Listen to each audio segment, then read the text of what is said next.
weren't stories at all. Tonight, we don't rely on witness testimony or circumstantial evidence. We rely on the raw, unfiltered evidence left by the missing themselves.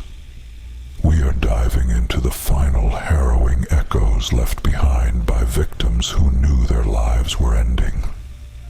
They left behind a pre-disappearance video documenting a husband's rage, a 2-minute voicemail of chilling screams and unidentifiable moans, and a desperate 911 call from a man who knew he was being hunted. The chilling fact is, these recordings didn't save them, but they serve as the most terrifying confessions imaginable.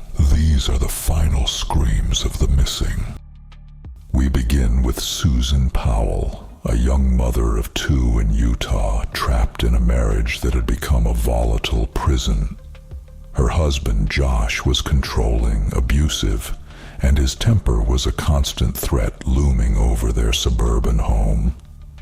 Susan knew with chilling certainty that her greatest danger wasn't outside, but living right beside her. In July 2008, Susan did something unprecedented on the advice of her attorney. She turned on a camera and began filming a detailed inventory of her most valuable assets. She wasn't preparing for a move. She was preparing for her own vanishing. This video is the single most definitive piece of pre-disappearance evidence in true crime history. This is me, July 29th, 2008. It is 12:33 Mountain Time. Covering all my bases, making sure that if something happens to me or my family or all of us, that our assets are documented. Hope everything works out and we're all happy and live happily ever after as much as that's possible. This is all stuff bought in a year or less through Home Depot on my credit. Josh bought a lot of stuff and then he had to bankrupt it. And then he bought a little bit more on my credit. There's a nice lamp. These are things to roll wood with. And I had necklaces too. I don't know where those are. I just got in a rage, as you can see, and broke this. There's duds and pearls and opals in there. Broke this and threw all my DVDs and made a mess. Because he was angry at me about a year or 2 back. Listen to the finality in her voice. She's cataloging a life she knew she might soon lose. She even documents Josh's violence, pointing to damaged objects, evidence of his uncontrolled rages. This wasn't a warning to Josh. This was an explicit, self-made insurance policy for the future investigation. Her fear became reality on December 6th, 2009. Susan disappeared. Josh's alibi was a cruel joke. He claimed he took their 2 young sons, Charlie and Braden, on a midnight camping trip in freezing blizzard conditions. When he returned, Susan was simply gone. But Susan had left a second layer of evidence. In her safe deposit box, police found her handwritten will, complete with one unforgettable sentence that pointed a direct finger at her killer. If I die, it may not be an accident. She also revealed Josh had taken out a $1 million life insurance policy on her shortly before she vanished. Despite the overwhelming circumstantial evidence, Josh was never charged. He moved to Washington, but the investigation followed. The final heartbreaking tragedy occurred in February 2012. During a supervised visit, Josh locked the social worker out, murdered his 2 innocent sons, and then killed himself by setting the house on fire. In that horrific final act, he confessed his guilt to the world. Susan Powell's final recording didn't save her, but it ensured the killer through his own twisted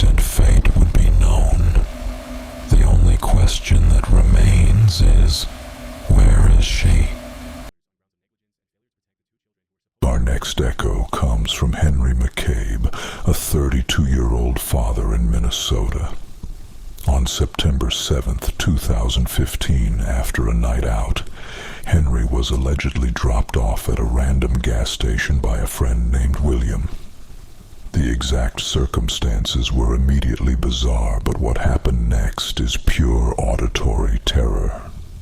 Around 2:20 a.m., Henry called his wife, Karine.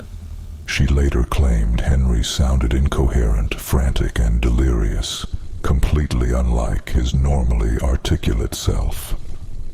As she tried to call a friend for help, the line went to voicemail. That voicemail recorded the final 2-minute exchange. This is where the world heard Henry McCabe's final sounds.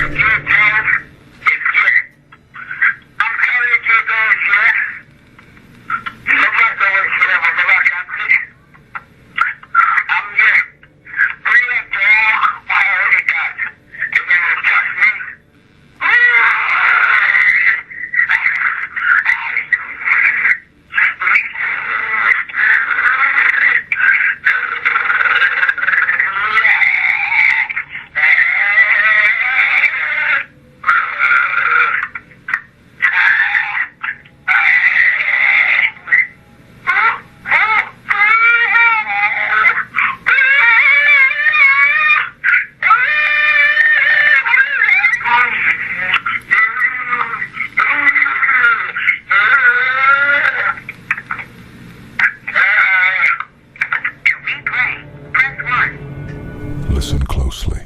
That is the raw sound of panic, fear, and struggle, yet it is so distorted that it defies rational explanation. Was Henry being attacked? Was he in a drug-induced delirium? The chilling fact is that his wife, Karine, despite hearing these sounds, only made one call to a friend who didn't answer, and then she went back to sleep. The oddities multiplied. Phone records showed Henry's phone repeatedly called a disconnected Texas number over 20 times that day. His friend William changed his story about the drop-off location. Then, a month later, a strange anonymous letter arrived at the New Brighton Police Department. Henry McCabe, his body next to water partially buried, needs search dog to find witness. Days later, Henry's body was found in Rush Lake, miles from the alleged drop-off point. The investigation reached its final infuriating dead end. Despite the terrifying voicemail, the suspicious circumstances, the anonymous tip suggesting burial, and the body's location, the medical examiner found no conclusive signs of foul play. This recording is a perfect storm of terror, definitive proof of a life-or-death struggle, coupled with total ambiguity regarding the killer and the method. The voice of Henry's distress remains, but the absolute truth vanished with him. Our last echo comes from the Texas roadside.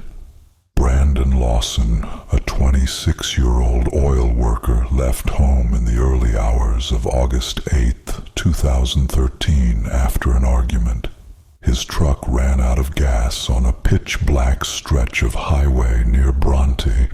Brandon first called his brother Kyle, asking for help, but minutes later, the paranoia and terror took hold, and he made his final call to 911. This 911 call is a masterpiece of chaos. It's fragmented, garbled, and riddled with static, but the sheer panic in Brandon's voice is undeniable. Listen to the fragments that investigators managed to pull from the tape. 911 emergency. Yes, I'm in the middle of the field. The Saper just pushed some guys over. Right here going towards Javelin on both sides. My truck ran out of gas. There's one car here that got chased to the woods.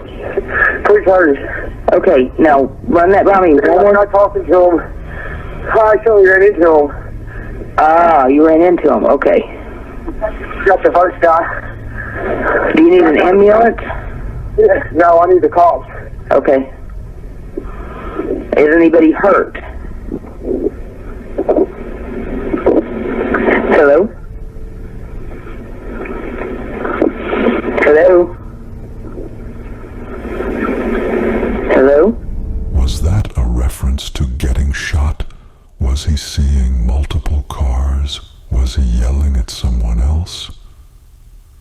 Brandon's subsequent calls to his brother Kyle only deepened the mystery.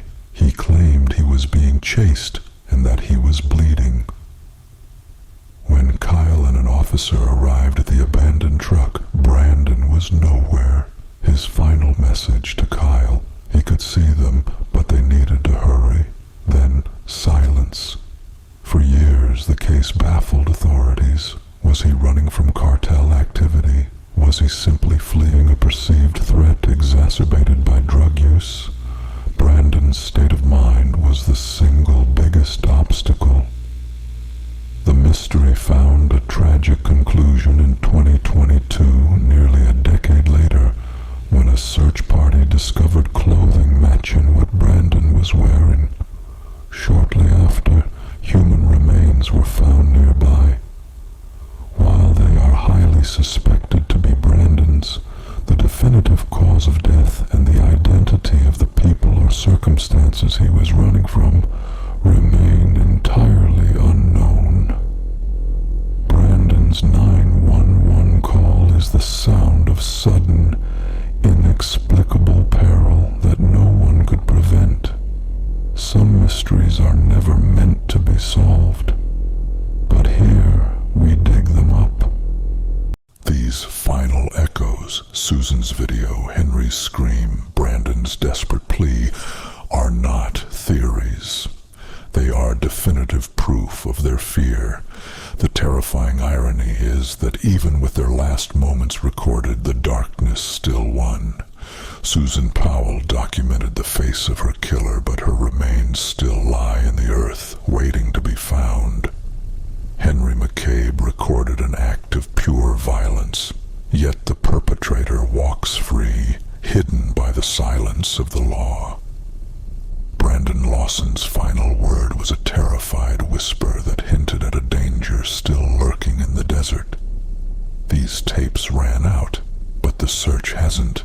The darkness took them, but the echoes they left behind still speak. And somewhere someone knows what that silence hides. Most people look away from the dark.